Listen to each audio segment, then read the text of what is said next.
지금 이강인 선수는 그런 선임을 옆에 두고 있는 것이라 생각하셨으면 좋겠다는 생각이 듭니다. 얼마 전 있었던 국가대표팀 손흥민 선수와 이강인 선수의 사건을 접하면서 한 팀으로 마주하는 공동체 안에서의 인간관계에 대해 생각을 해보게 되었습니다. 사실 사건의 정확한 전말과 디테일한 상황, 분위기는 알 수 없겠지만 이번 사건의 과정을 통해 관계적 측면에 초점을 맞춰 한번 분석을 해보도록 하겠습니다. 기사들을 보니 사건의 진실이 조금씩 다르거나 차후에 정정되어서 나오더라고요. 직접 싸웠든 말리다가 시비가 붙었든 디테일한 부분을 떠나서 공통적으로 알 수 있는 큰 틀을 본다면 팀의 단합을 위해 경기 전 주장 손흥민 선수가 선수들에게 저녁 시간에 팀워크를 도모하고자 미리 고지했고, 이강인 선수와 젊은 선수를 중심으로 일찍 저녁을 먹고 따로 탁구를 치러 나갔다는 사실, 그리고 주장의 말을 무시한 채 탁구를 치고 있는 젊은 친구들에게 선배들이 훈계를 했고 이를 하극상으로 대처했다는 점이죠. 어떤 타이밍에 멱살을 잡았는지 놓았는지 욕설을 했는지는 당사자들만 알겠지만 이 과정에서 주장 손흥민 선수는 손가락이 탈구되는 부상을 입었다고 하죠. 현재 이 사건으로 이강인 선수가 졸지에 축구 재능로에서 개념 없는 후배로 인성 논란이 가시지 않고 있습니다. 사건 후 이강인 선수는 SNS상에 반성문도 올리고 주장 손흥민 선수에게 직접 찾아가 사과를 하였고, 손흥민 선수도 사과를 받아들였지만 이강인 선수의 이런 적극적 액션에도 불구하고 국민들은 분노를 삭히지 못하고 있습니다. 어떤 스포츠든 국가대표를 달고 출전하는 선수들은 그 집단의 전체 소속감과 자존심을 선수들이 양도받았다고 할 수 있을 것 같은데요. 그래서 한 국가 집단에 속한 국민들은 자부심과 소속감으로 우리의 정체성을 양도해준 대표 선수들을 자신의 일처럼 응원하는 것이죠. 이런 상황에서 가장 부담이 큰 직책은 아마 감독과 주장일 것입니다. 맡은 직책만큼 큰 책임감이 따르기 때문이죠. 또 그만큼 짓눌리는 압박감과 스트레스를 받게 되겠죠. 저의 기준에서 이강인 선수는 나이가 많이 어리기 때문에 이런 말해서 좀 그렇지만 충분히 객기를 부릴 수 있다고 생각합니다. 이 사건과 관련해서 가장 많이 달리는 댓글 중에는 나이가 어리다고 다 개념 없지는 않아요. 이건 가정교육 그리고 인성이 문제다 라고 많이들 꼬집어 이야기하시더라고요. 이런 댓글과 반응에 사실 저도 대단히 동의하는 바입니다. 성숙한 대인배처럼 다 이해하고 그럴 수 있어 하면서 상대의 입장을 대변해주고 싶긴 하지만 마음속에는 내심 이강인 선수의 태도에 대한 비판적 욕구가 넘실거리고 있죠. 그럼에도 불구하고 제가 가지고 있는 확고한 신념이랄까요? 사람은 단순하지 않다는 진리 때문에 인간을 탐구하고자 하는 사람으로서 그냥 비판적으로 넘어가면 성에 차지가 않습니다. 인간관계의 기본서적 카네기의 인간관계론에 보면 자신이 중요한 사람이라고 느끼는 것을 사람들은 아주 중요하게 여긴다 라는 문구가 써 있습니다.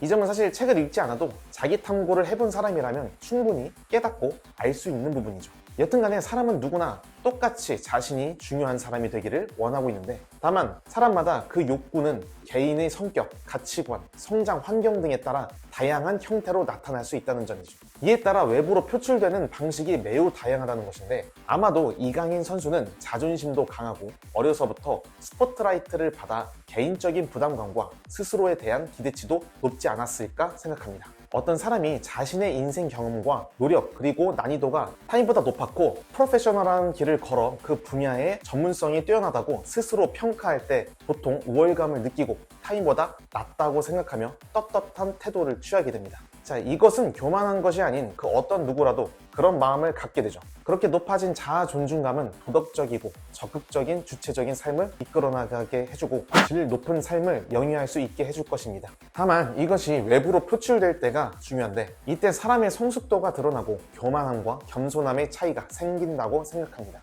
예를 들어 내가 어떤 분야에 경험도 많고 글로벌하며 재능이 있어서 어려서부터 엘리트 코스도 밟아 프로페셔널한데 경험도 적고 나보다 못하다고 생각하는 사람이 지적을 하거나 선배 노릇을 하는 것을 보면 안입고와 무시하고 싶어질 수 있을 것입니다. 위에 이야기했듯 사람은 본능적이고 자신이 중요한 사람이 되는 것이 중요하기 때문에 남보다 우위를 점하고 싶은 본능이 있습니다. 그래서 이런 생각이 드는 것 자체는 문제가 아닙니다. 얼마든지 들 수 있죠. 하지만 단체 생활의 의미와 사회생활에 있어 상하관계 조직 특성의 필요성을 이해하지 못하고 자신의 자존심으로 눈이 가려져 겸손함을 잃는 순간 외부적으로 폭력성 있게 울분이 표출될 수 있다는 점입니다. 언성이 높아진다거나 반항한다던가 욕이나 인격 모독을 한다거나 몸싸움을 한다던가 말이죠.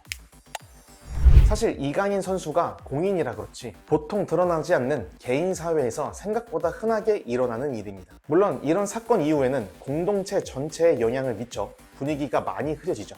그것이 회사라면 그 회사 전체가 영향을 미칠 것이고, 지금은 한국 축구계에서 벌어지고 있는 일이니 국가적으로 분위기가 흐려져 국민 모두가 이 사건에 반응을 한다는 점이 다르겠죠. 성숙한 사람들을 보면 엄청난 권위와 실력을 갖고 있어도 결코 타인을 무시하는 법이 없습니다. 오히려 배려하고 상대방에게서 배울 점을 찾아 자신을 돌아보죠. 다만 상대가 공격을 해오면 단호하게 대응을 할 뿐입니다. 저는 과거 정말 운이 좋게도 군대 선임이 그랬습니다. 주특기가 계산병이었는데 제가 2등병 때 이호봉 병장이 저를 훈련시켰습니다. 그 병장님은 수학과를 나왔던 것으로 알고 있는데 부대 내에서도 다른 선임들과 지휘관들에게 큰 신임을 받고 있었습니다.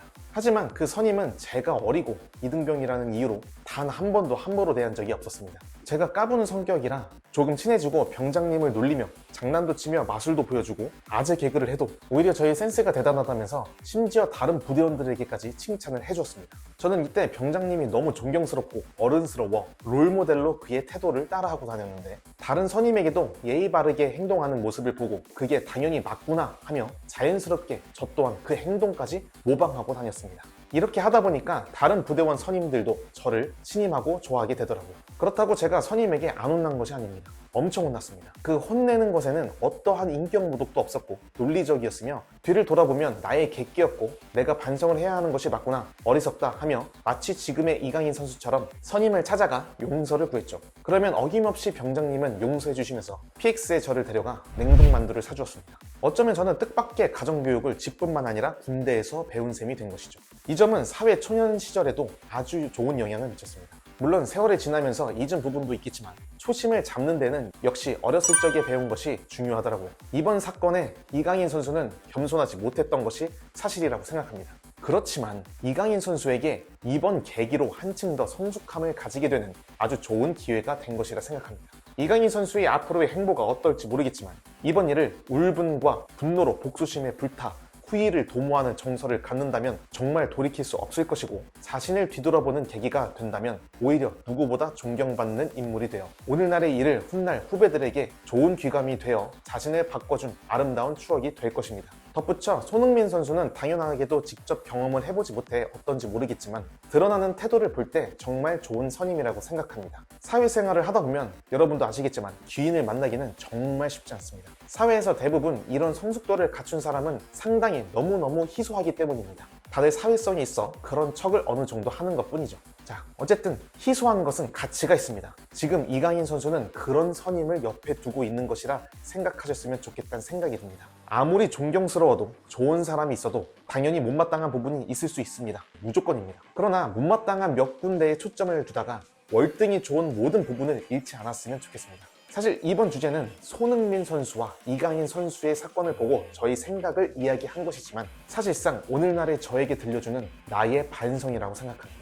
마지막으로 카네기의 인간관계론에 써있는 문장 하나를 더 소개해보도록 하겠습니다. 사람들과 관계를 맺을 때에는 사람이 논리적인 동물이 아니라는 점을 명심해야 한다. 우리는 편견으로 가득 차고 자부심과 허영으로 움직이는 감정적인 동물을 다루고 있는 것이다. 덧붙여 너도 그러하고 나도 그러하다.